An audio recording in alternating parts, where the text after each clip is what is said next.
لیکن اس کے لیے اب یہ دو صورتیں ہیں، اور یہاں خاص طور پر نوٹ کر لیجئے کہ یہ معوذتین یہ ایک صورت بھی ہو سکتی تھی، لیکن قرآن حکیم میں جو عام مزاج ہے کہ صورتیں جوڑوں جوڑوں کی شکل میں ہیں، تو دو حصوں میں تقسیم کر دیا۔ اور اس کی تقسیم کیا ہے؟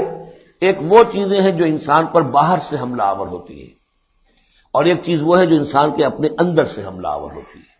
ان دونوں کو دو علیحدہ چیزوں میں رکھ کر اور سکھایا گیا ہمیں کہ تم ہمیشہ اللہ کی پناہ طلب کرتے رہا کرو ان چیزوں کے اثرات سے، ان چیزوں کے اثرات بد سے اپنے آپ کو بچانے کے لیے۔ بسم اللہ الرحمن الرحیم، قل اعوذ برب الفلق، کہو کہ میں پناہ میں آ گیا صبح کے رب کی۔ فلق، فلق ویسے تو یہ لفظ ہم پڑھ چکے ہیں سورہ انعام میں، فالق الاصباح، رات کی تاریکی کا پردہ پھٹتا ہے اور سپیدہ سحر نمودار ہوتا ہے، یا گٹھلی فالق الحب والنوائے، تو وہ جو گٹھلی ہوتی ہے وہ بھی پھٹتی ہے تو اس میں سے دو پتیاں نکلتی ہیں تو درخت بنتا ہے۔ اس اعتبار سے فلق سے مراد یہاں صرف صبح نہیں ہے، بلکہ جو اگلی صورت میں آ رہا ما خلق، جو بھی کچھ اس کائنات میں اس نے پیدا کیا ہے در حقیقت وہ عدم کا پردہ چاک کر کے اس کو وجود بخشا ہے۔ عدم سے، عدم محض سے، کریشن ایکس نیہیلو، بغیر کسی شے کے کسی شے کو بنانا۔ تو قل اعوذ برب الفلق من شر ما خلق، میں پناہ میں آتا ہوں اس کی تمام مخلوقات کی پناہ سے۔ اب آپ غور کیجئے، مخلوق ظاہر بات ہے خالق کی طرح کامل تو نہیں ہو سکتی، مخلوق کے اندر کوئی نہ کوئی پہلو جو ہے وہ کمی کا، تقصیر کا، نقص کا رہ جائے گا۔ تو گویا کہ ہر مخلوق میں شر کا پوٹینشل ایلیمنٹ موجود ہے۔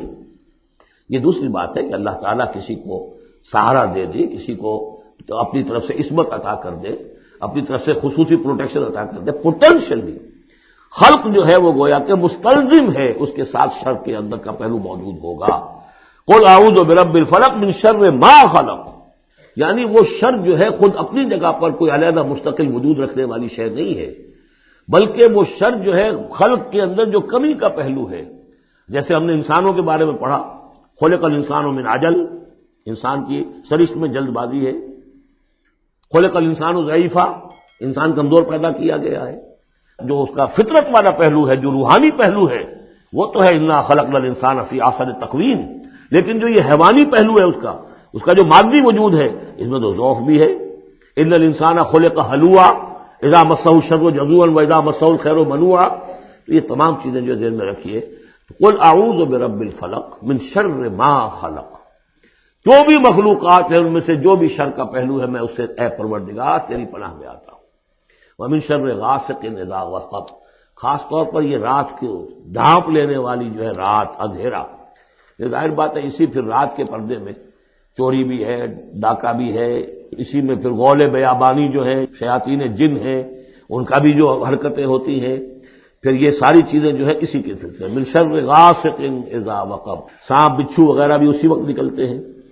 ومن شر النفاثات فی العقد، اور جو عورتیں گانٹھیں باندھ کر پھونکے مارتی ہیں، یہ جو بھی ٹونے ٹوٹکے ہوتے ہیں اور اس کی وجہ سے لوگوں کو نقصان پہنچایا جاتا ہے، گویا کہ یہ بھی اس کے اندر بھی کوئی حقیقت ہے۔ یہ سفلی عملیات بھی ہیں، ان کے بھی اثرات ہیں۔ جیسے کہ ہم جانتے ہیں کہ جادو جو ہے حق ہے، برحق ہے، اگرچہ کفر ہے۔ شراب کی تاثیر ہے لیکن حرام ہے۔ کچھ نہ کچھ حقیقت ان لکیروں میں بھی ہے، لیکن ہمیں روک دیا گیا کہ ان کے چکر میں مت پڑو۔ یہ جو منجمی ہے، نجوم کی حرکت، اس میں بھی کچھ نہ کچھ حقیقت ہے لیکن روک دیا گیا۔ تو کسی چیز کا ہونا بالفعل یہ اور شے ہے، لیکن اس کا جائز ہونا یہ اور شے ہے۔ تو بالفعل یہ عملیات ہیں جو سے اچھے اعمال ہیں، اور ان کو جو ہے کوئی اچھے اوراد ہیں، اچھے وظائف ہیں، تو ان کے کچھ اثرات جو ہیں اچھے ہو سکتے ہیں۔ اسی طریقے سے اس قسم کی چیزوں میں جادو کے کلمات ہوتے ہیں، ان کی بھی تاثیر ہے۔ اور وہ جو عورتیں جو ہے وہ جادو کرتے ہوئے، جس کو ہم کہتے ہیں کہ وہ تعویذ گنڈا وغیرہ جو ہوتا ہے، پھر وہ اس میں پھونکے مارتی ہیں، تو اللہ تعالیٰ سے میں ان کے شر سے بھی پناہ چاہتا ہوں۔ وَمِن شَرِّ حَاسِدٍ إِذَا حَسَدَ، اور حسد کرنے والے کے شر سے بھی میں اللہ کی پناہ طلب کرتا ہوں، جبکہ وہ حسد اپنا استعمال کرے۔ اگر حسد ہے دل کے اندر ہے تو بات اور ہے، حسد کو بروئے کار لائے وہ، اور وہ انسان کے درپے ہو جائے اس حسد کی وجہ سے اس سے کوئی نقصان پہنچانے کو۔ اور اسی کتابیں ہے عین، العین حق، کہ اگر انسان اس حاسدانہ نگاہ سے کسی کو دیکھتا ہے اس کے بھی اثرات ہوتے ہیں۔